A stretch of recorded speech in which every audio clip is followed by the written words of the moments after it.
नाज़रीन अस्सलाम वालेकुम। नाज़रीन डॉक्टर दानिश रियल फोकस के साथ आपके सामने हाजिर है। नाज़रीन कुछ बहुत अहम तल्ख़ हक़ाइक़ हैं, उनको आपके सामने रखना चाहता हूँ।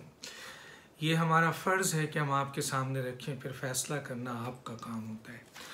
बात यहाँ से शुरू करूँगा कि इस्लामी जमहूरियत पाकिस्तान जो दुनिया की 5वीं एटमी ताकत है, वहाँ तक पहुँचा दिया गया इस मुल्क को 73 साल में। और इस्लामी जमहूरियत पाकिस्तान इस्लामी दुनिया की पहली एटमी ताकत है।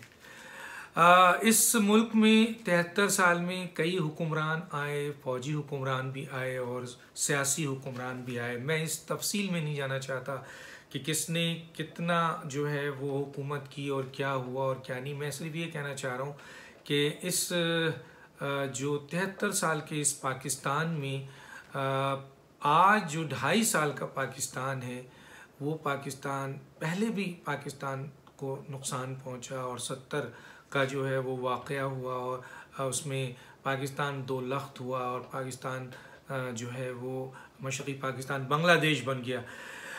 और बड़े तल्ख़ हक़ाइक़ है इसमें, तकलीफ़ हुई है पाकिस्तान को बहुत। लेकिन आज 2.5 साल में पाकिस्तान जो है वो बदतरीन मुकाम पर पहुंचा। और ये मैं नहीं कहता, आप जितने भी एनालिस्ट हैं, तज़िया निगार हैं, दानिश्वर हैं, उन सब से बात करें, आज पाकिस्तान ऐसी जगह पर है जो ख़तरात से घिरा हुआ है और ख़तरनाक ख़तरात से। बाहर तो है ही है, अंदर भी है। और दूसरी बात है, उस जगह पर है जहां पाकिस्तान बहुत ज़ख्मी है इस हाल में। आइए मैं बात शुरू करता हूं कि पाकिस्तान में जो आज तक नहीं हुआ वो हुआ है। पाकिस्तान 70 साल तक यानी सऊदी अरब को और दूसरे मुल्कों को चावल जो है वो यहाँ से ज़राअत, पाकिस्तान तो ज़रूरी मुल्क है और इसकी जो ज़मीन है वो तो दुनिया में मशहूर है, नहरी निज़ाम दुनिया में मशहूर है। लेकिन क्या वजूहात है कि आज पाकिस्तान जो है वो सऊदी अरब से जो है वो भीख मांग रहा है और चावल वहाँ से भीख लेके आ रहा है और अपनी आवाम में जो है वो बांट रहा है, कौम में दे रहा है। आप ये देखें कि आज 2.5 साल में पाकिस्तान को उस जगह लाकर खड़ा कर दिया गया है जहां पाकिस्तान सऊदी अरब से वहां के ज़कात और फ़ितरे की बुनियाद पर पाकिस्तान को जो है, पाकिस्तानियों को जो है वो पाला जा रहा है, वो ज़कात और फ़ितरा वहाँ से लाया जा रहा है। ये वही पाकिस्तानी मज़दूर हैं जिन्होंने अपने पसीने बहाकर यूएई को खड़ा कर दिया, सऊदीया को खड़ा कर दिया। आज उसी कौम को मौजूदा हुकूमत जनाब इमरान खान साहब जो हैं वो उस सफ़ में ला के खड़े हो गए कि सऊदी अरब जो है वो फ़ितरा दे रहा है, ज़कात दे रहा है और आप खुशी से लेके आ रहे हैं बाज़ाब्ता अपने मिनिस्टर को बैठा के। आपने यहाँ पर क्या पाकिस्तान को बना दिया है? आपने पाकिस्तान को FATF पे लटकाया हुआ है इस वक्त। आपने पाकिस्तान को उस जगह पहुंचाया हुआ है जहां यूके आप पर मनी लॉन्ड्रिंग के जो है वो चार्जेस इस्टेब्लिश कर चुका है। यूरोपीय यूनियन आपको बैन करने जा रहा है। पूरी दुनिया में आपकी आइसोलेशन हो चुकी है इस 2.5 साल में। ये 2.5 साल में ये चीज़ें सामने आ रही हैं। आपने क्या किया? आपने सफारतकारों को जो पूरी दुनिया में पाकिस्तान की किसी भी मुल्क की जंग लड़ते हैं, आपने उन सफारतकारों को डिमोरलाइज कर दिया, उनकी क्रेडिबिलिटी ज़ीरो कर दिया, आपने उनको कूड़ा करकट का। ये एक सोची समझी स्कीम के तहत है क्योंकि पाकिस्तान के यही सफारतकार तो दुनिया में दुश्मन मुल्कों से सफारतकारी में जंग करते हैं, खारजा पॉलिसी में जंग करते हैं, वहाँ थिंक टैंक से जंग करते हैं और अपने मुल्क की जो है वो अहम चीज़ों को इस्टेब्लिश करते हैं और दुश्मन मुल्क के जो नैरेटिव है उनको काउंटर करते हैं और उनका मुकाबला करते हैं। आपने उनको डिमोरलाइज कर दिया, उनको डिसक्रेडिट कर दिया, आपने उनकी क्रेडिबिलिटी ज़ीरो कर दी। क्या ये मुल्क के ख़िलाफ़ एक साजिश नहीं है? अब आइए आप उसके बाद आपने क्या किया? आपने अपने एक वज़ीर ने खुद कहा है कि जी मुझे काबीना में वज़ीर आज़म ने कहा था कि आप ये काम करें, तो मैंने ये काम किया है पार्लियामेंट में कि उन्होंने अपने एक अहम इदारा PIA जो पूरी दुनिया में, क्योंकि पाकिस्तान और PIA एक है, लाज़िम मलज़ूम है, उसकी तबाही पाकिस्तान की तबाही है। आपने पूरे दुनिया में जो है वो ये पार्लियामेंट में खड़े होकर अपने वज़ीर से कहला दिया कि जनाब इसमें सब जाली पायलट हैं जिसकी बुनियाद पर PIA को पूरी दुनिया में बैन कर दिया गया। ये आपने किया। इसके बाद अब आइए आपने और क्या किया है? आपने मईशत को IMF के हवाले कर दी, ADB के हवाले कर दी। वर्ल्ड बैंक के हवाले कर दी। ये मैं नहीं कर रहा हूँ, पहले तो आपने उनके नुमाइंदों को यहाँ अपॉइंट किया और उसके बाद आहिस्ता आहिस्ता मुकम्मल तौर पर अपनी मईशत को आपने इन लोगों के हवाले कर दिया। न सिर्फ मईशत को आपने इनके हवाले किया इमरान खान साहब, बल्कि स्टेट बैंक ऑफ पाकिस्तान जो पाकिस्तान का कौमी सलामती के लिहाज से एक इदारा है और ये एक रियासती सलामती को इसको जोड़ा गया है, आपने मुकम्मल उस इदारे को जो है कानून साजी करके यानी ऑर्डिनेंस के ज़रिए उसको जो है बैनुल-अक़वामी ताकत हो यानी IMF के हवाले कर दिया आपने। ये आपने काम किया है। आइए आपने आगे क्या काम किया है। आपने पाकिस्तान की जिसके बारे में पाकिस्तान की आवाम का ये ख्याल था कि ये CPEC जो पाकिस्तान का बन रहा है, पूरी दुनिया ने शोर मचाया, पूरी दुनिया ने बताया कि पाकिस्तान का ये CPEC पाकिस्तान को बहुत ऊपर ले जाएगा। पाकिस्तान की जहां पाकिस्तान के लोगों को फ़ायदा होगा, जब 9 कमर्शियल जोन बनेंगे तो करोड़ों नौकरी पाकिस्तानियों को मिलेगी और पाकिस्तान बहुत फाइनेंशियली ताकतवर हो जाएगा और पाकिस्तान की रसाई पूरी दुनिया तक हो जाएगी और पाकिस्तान एक बहुत अहम मुआशी मुल्क बन जाएगा। इसको चकनाचूर किसने किया, इसको किसने बंद किया? 9 कमर्शियल जोन में से एक जोन भी नहीं आपके दौर में, सब बंद हो गया। तो ये आपने कितनी बड़ी एक साजिश है जो इल्ज़ाम आप पर आ रहा है। अब आते हैं कि आप पर इल्ज़ाम है कि आपने कश्मीर का सौदा कर दिया, आपने फाटा का सौदा किया, आपने फाटा को जिस तरीके से जो है वो सूबे का हिस्सा दिया है, आपने फाटा के खिलाफ साजिश की है। इसके बाद अब आप पर इल्ज़ाम आ रहा है कि आप आज़ाद कश्मीर और गिलगित बल्तिस्तान में ये काम करने जा रहे हैं। ये इल्ज़ाम आप पर बड़ा शदीद आ रहा है। आपने पाकिस्तान के इंस्टीट्यूशन को जो बैनुल-अक़वामी ताकतें काफ़ी अरसे से जा रही थी कि जी इनके फ़ौज का इदारा जो है मुतनाज़ा हो, इनका फ़ौज के लोग इनके ख़िलाफ़ हों, फ़ौज अवाम जो है वो फ़ौज के ख़िलाफ़ हो जाए और इसी तरह जो सबसे अहम इदारा होता है सुप्रीम कोर्ट, वो भी अवाम का एतमाद खो दे, वहाँ पे भी तक़सीम हो जाए, वो भी ज़वाल पजीर हो जाए। और पार्लियामेंट जो एक बहुत अहम इदारा होता है जो पूरी दुनिया से लड़ता है इसलिए कि पार्लियामेंट में अवाम के नुमाइंदे होते हैं, आपने तीनों इंस्टीट्यूशन को तबाह कर दिया। आप देखें फ़ौज आज जितनी मुतनाज़ा है और कौम इस पर तक़सीम इससे पहले कभी नहीं थी। आपने सुप्रीम कोर्ट को जिस तरह तक़सीम कर दिया है, जजेस आपके सामने नज़र आ रहे हैं ग्रुप बंदी में, इससे पहले कभी भी नहीं थे। आपने पार्लियामेंट को ज़ीरो कर दिया। आपने पूरी दुनिया में चीख चीख के कहा जाकर कि मेरी सियासतदान, हमारे जो लीडर्स हैं, हमारे अवामी लीडर्स हैं, वो चोर हैं, डाकू हैं, लुटेरे हैं। पाकिस्तान की सियासत को आपने बदनाम किया, पाकिस्तान की अवाम को आपने बदनाम किया।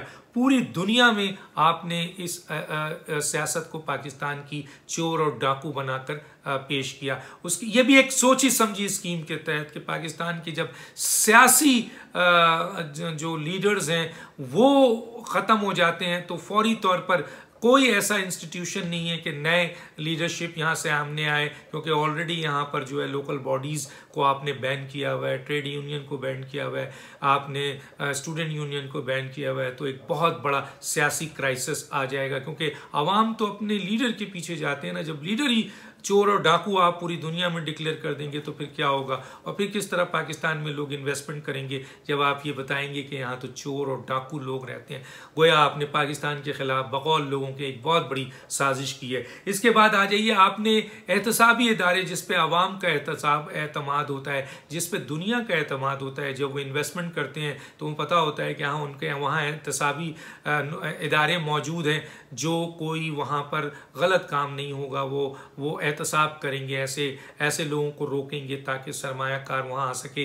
अवाम का जो एतमाद अपने एहतसाबी इदारे पे होता है आपने चकनाचूर कर दिया। आपने उन इदारों को इंतकामी इदारा बना दिया है। आज अवाम की 1% अवाम जो है वो इन इदारों को जो एहतसाबी इदारे उन पर एतमाद नहीं करते हैं, और दुनिया भर में इन एहतसाबी इदारों के बुनियाद पर इनकी जो है वो क्रेडिबिलिटी ज़ीरो हो गई है। और जो बैरूनी दुनिया से इन्वेस्टर आते हैं वो यही कहते हैं कि इनके एहतसाबी इदारे तो इस काबिल ही नहीं है, तो फिर यहाँ पर अगर कोई भी चीज़ होगी तो कौन एहतसाबी इदारे ये काम करेगा। तो आपने ये काम भी कर दिया। आपने पूरी दुनिया में जो मैंने जैसे बताया था कि इस वक्त जो सूरत हाल है, अब मुझे ये बताइए कि आपने अमेरिका और ईरान में बैठकर आपने अमेरिका और ईरान में बैठ के बतौर वज़ीर आज़म पाकिस्तान के ऊपर, पाकिस्तान की सरजमीन के ऊपर, पाकिस्तान के इंटेलिजेंस इदारों पर जानबूझकर इल्ज़ाम लगाया। ये मैं जानबूझ के इसलिए कह रहा हूँ कि जनाब आपके ये स्टेटमेंट मौजूद है, क्योंकि ये इल्ज़ाम जब आपका लगा है तो आपने किसी जगह इसकी तरदीद नहीं की, वापस नहीं किया, सॉरी नहीं किया, तो गोया पाकिस्तान के उन इंटेलिजेंस इदारों पे आपने दहशतगर्द बनाने का भी इल्ज़ाम लगाया। ईरान है, अमेरिका है, दूसरी जगहों पर, और पाकिस्तान की सरजमीन पे इल्ज़ाम लगाया कि यहाँ से दहशतगर्दी होती है। आपने मुल्क की अहम जगह सिक्योरिटी जो है वो अहम जगहों पर सिक्योरिटी क्लियरेंस, इवन कि आपके मुशीरों के बारे में ये इल्ज़ाम है कि वो सिक्योरिटी क्लियरेंस के बगैर हैं। बहुत अहम इदारों पे लोगों को आपने लगाया जिससे आप पाकिस्तान की कौमी सलामती जो है वो कॉम्प्रोमाइज़ होती है। तो उनकी सिक्योरिटी क्लियरेंस नहीं है, लेकिन आपने उनको लगाया है। किसके कहने पे लगाया है? पाकिस्तान के जजीरे बदू आइलैंड और बंदर आइलैंड को जो है वो बेचने की एक बहुत बड़ा साजिश जो है वो बेनकाब हुई है। उसमें आपके बारे में आ रहा है कि आप जो है इस जजीरे को बेचना चाहते थे, और ट्रम्प के जो दामाद हैं उनके ज़रिए, और यहाँ कोई अहम जो है उस बिजनेसमैन है जिसके ज़रिए सारा डील हो रहा था। इस अहम पाकिस्तान की ज़मीन को आप अमेरिका के एक ऐसे लैंड माफिया के बादशाह के दामाद को बेचना चाह रहे थे। आपने वो रोजवेल्ट होटल के हवाले से भी जो फ्रांस में और अमेरिका में था उसके बारे में भी सबको पता है कि आप बेचना चाह रहे थे, लेकिन क्या वजूहत है कि वो रुक गई। आपने ये जो फौज है इसको आपने एक बहुत बड़ा जो काम किया है। अब आप ये देखिए कि आपने पाकिस्तान में ये 2.5 साल में कितने कर्जे लिए हैं। आपने बहुत कर्जे लिए हैं, और उन कर्जों की तादाद ये है कि तकरीबन कोई 16 ट्रिलियन से ज़्यादा 2.5 साल में ले लिया आपने कर्ज। और ये कर्ज एक एक्सटर्नल डेट आपका 117 बिलियन डॉलर आपने पहुंचा दिया है। इस तेज़ी से कर्ज क्यों लिया गया है? इस तेज़ी से कर्ज इसलिए लिया गया है कि आप वॉशिंगटन पोस्ट और अमेरिकन जो आपके न्यूयॉर्क टाइम्स है उसके आर्टिकल्स पढ़े तो वो ये कहते हैं कि ये मुल्क को जो है वो बैंकरप्सी की तरफ ले जाता है, डिफ़ॉल्ट की तरफ ले जाता है। और इससे क्या होगा? इससे ये होगा कि पाकिस्तान दस्तबरदार होने पर मजबूर हो जाएगा एटमी अपनी ताकत से, एटमी प्रोग्राम से। ये एक बहुत बड़ी साजिश शुरू से आ रही है, और ये वो और मेंशन किया गया था कि वो हुकूमत जो बेइंतहा कर्जे लेगी और मुल्क को उस जगह पे पहुंचा देगी जब मुल्क डिफ़ॉल्ट होगा तो ये सदा गूंजेगी। तो हम अल्लाह ना करे ये सदा गूंजने की बारी आ रही है जो हमें नज़र आ रहा है। इतना बड़ा कर्ज आपने लेके मुल्क को उस जगह पहुंचा दिया है जहां पे मुल्क जो है वो डिफ़ॉल्ट होने की पोजीशन में पहुंच चुका है। आपने पाकिस्तान की जो फौज से सबसे बड़ी फौज की सपोर्ट, पूरी कौम तो सपोर्ट करती है, लेकिन कुछ हरावल दस्ते होते हैं जो फौज के साथ बहुत अटैच होते हैं। पाकिस्तान के जो सुन्नी शिया हर मसलक फौज को सपोर्ट करता है, लेकिन जो सुन्नी बरेलवी हैं वो फौज की पुश्त पे हमेशा खड़े रहे, एक आवाज़ पे फौज के जो है वो लब्बैक कहते हैं। आपने क्या किया कि सुन्नी बरेलवी पे आपने बैनुल-अक़वामी ताकतों को खुश करने के लिए उनके ऊपर स्टेट फायर किया, उनको गोलियां चलाई, आशिक रसूल पे गोलियां चलाई, और फिर आपने ये कोशिश की कि रेंजर्स के ज़रिए और फौज के ज़रिए उनको काउंटर किया जाए, लेकिन बहरहाल फौज बहुत अक्लमंदी से रुका, वरना आपने तो वो काम कर दिया था जिसकी बुनियाद पर बरेलवी ये तबका जो हमेशा फौज के साथ खड़ा रहता था, आपने उनके अंदर फौज की नफरत पैदा करने की कोशिश की। कहीं कहीं ये नज़ारे नज़र भी आते हैं रेंजर्स के हवाले से। आपने पाकिस्तान की सिविल सोसाइटी को पोलराइज कर दिया है, आपने टोटल सिविल सोसाइटी को पोलराइज कर दिया है। इसके साथ आपने महंगाई बढ़ा दी है, बेरोजगारी बढ़ा दी है, आपने नाइंसाफ़ी बढ़ा दी है, मेरिट का कत्ल आपके ज़माने में शुरू हो चुका है, आपने सोसाइटी को तकसीम कर दिया है, आपने जहाँ गुर्बत है उसको बढ़ा दी है, आपने लोगों में एहसास महरूमी पैदा कर दी है, नफ़रतें पैदा कर दी है, आपने मजहबी इंतहाई को जो है वो आग दी है। इस तरीके से पाकिस्तान एक खाना जंगी की तरफ बढ़ रहा है और ये 2.5 साल में जितना हुआ है इससे पहला नहीं हुआ है। तो गोया ये भी एक बैनुल-अक़वामी साजिश है कि इस मुल्क की आवाम को जो है वो बेरोज़गारी पे, आपके महंगाई पे, आपके नाइंसाफ़ी पे, आपके मसलकों पे, आपके मजहबी चीज़ों पे और दूसरे चीज़ों पे, महरूमियों पे इस तरह सामने लाके खड़ा कर दिया जाए कि ये एक दूसरे को कत्ल करने पर जो है वो तैयार हो जाए। तो वो हालात पैदा हो चुके हैं, हम देख रहे हैं। आपने पंजाब में गद्दार पैदा कर दिए नवाज शरीफ साहब, इमरान खान साहब, आपने पंजाब में गद्दार पैदा कर दिए। आपने सिंध में, बलूचिस्तान में, KPK में तो कहीं कहीं गद्दारों का नाम आता था और कहा जाता था ये गद्दार है, ये फला है। 3 सूबों में तो पहले थे, लेकिन पंजाब जो बहुत बड़ा सूबा है वो हमेशा पाकिस्तान के साथ खड़ा रहा, पाकिस्तान और इस्टेब्लिशमेंट के साथ खड़ा रहा और वो फौज के साथ खड़ा रहा। आपने पंजाब में भी गद्दार पैदा कर दिए, आपने ये नफरत डाल दी पंजाबियों के अंदर, आपने फौज को पंजाब से लड़ा दिया। पंजाब हमेशा प्रो इस्टेब्लिशमेंट था, आपके दौर में पंजाब एंटी इस्टेब्लिशमेंट वहाँ से नारे आ रहे हैं। आप ये बताइए कि तीनों सूबों में तो तकलीफ मौजूद थी, लेकिन इस बड़े सूबे ने हमेशा काउंटर किया है और इसकी वजह से पाकिस्तान हमेशा मजबूत रहा है। लेकिन आपने पंजाब में इंतशार पैदा कर दिया, आपने पंजाबियों के अंदर नफरतें पैदा कर दी, आपने वहाँ गद्दार के एक लाइन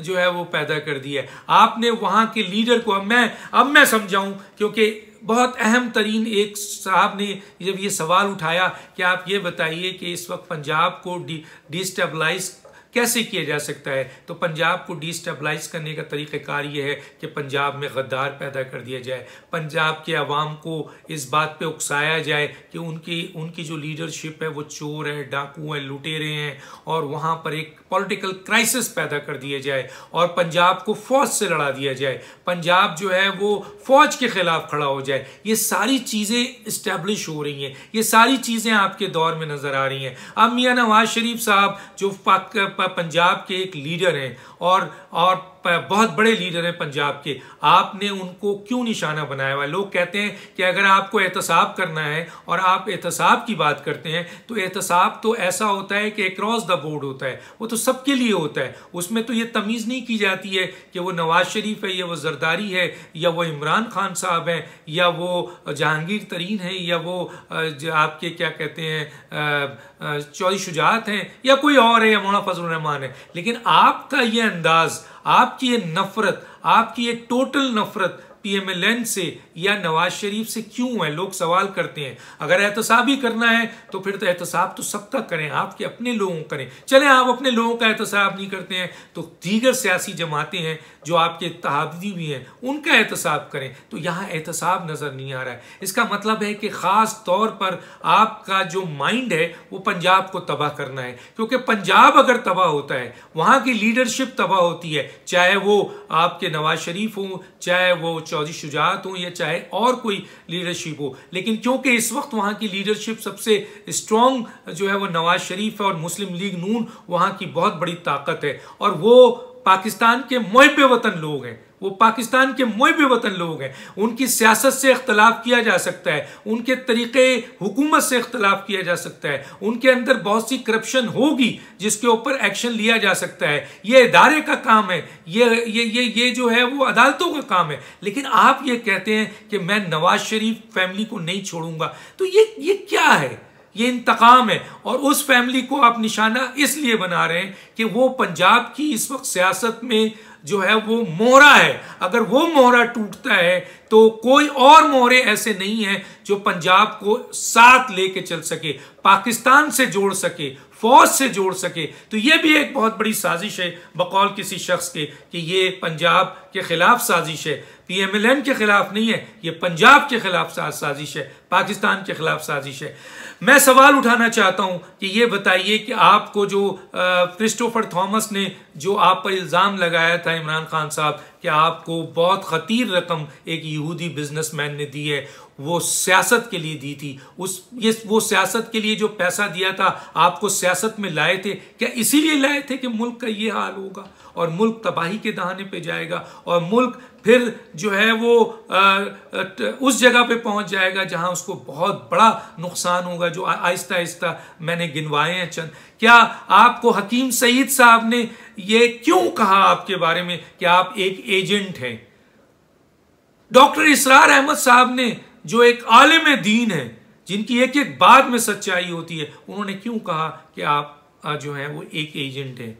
तो ये सारी बातें मैंने अवाम के सामने रखी हैं। सोचें, आप देखें, गौर करें कि इनका तर्ज अमल क्या है। 73 साल में, 70 साल में पाकिस्तान क्या था और आज पाकिस्तान कहाँ खड़ा है और पाकिस्तान के खिलाफ क्या साजिश हो रही है, कौन कर रहा है, कौन एजेंट है। मैं कुछ नहीं कह रहा, मैं इन बातों को कह रहा हूं, जवाब दे दीजिए। और जिन लोगों ने आपको एजेंट कहा, जिन लोगों ने आप पर इल्जाम लगाया कि आपको खतीर रकम यहूदी बिजनेसमैन ने दी है, आपने तो उनका कुछ नहीं किया। और जिन लोगों ने, इतने बड़े बड़े हकीम सईद ने और डॉक्टर इसरार अहमद ने आप पर इल्जाम लगाया कि आप एजेंट है, आप उनको नफी नहीं कर सके। ये चंद बातें थी जो मैंने अवाम के सामने रखा है। सोचना आपका काम है। डॉक्टर दानिश को इजाजत दीजिए। अल्लाह हाफिज।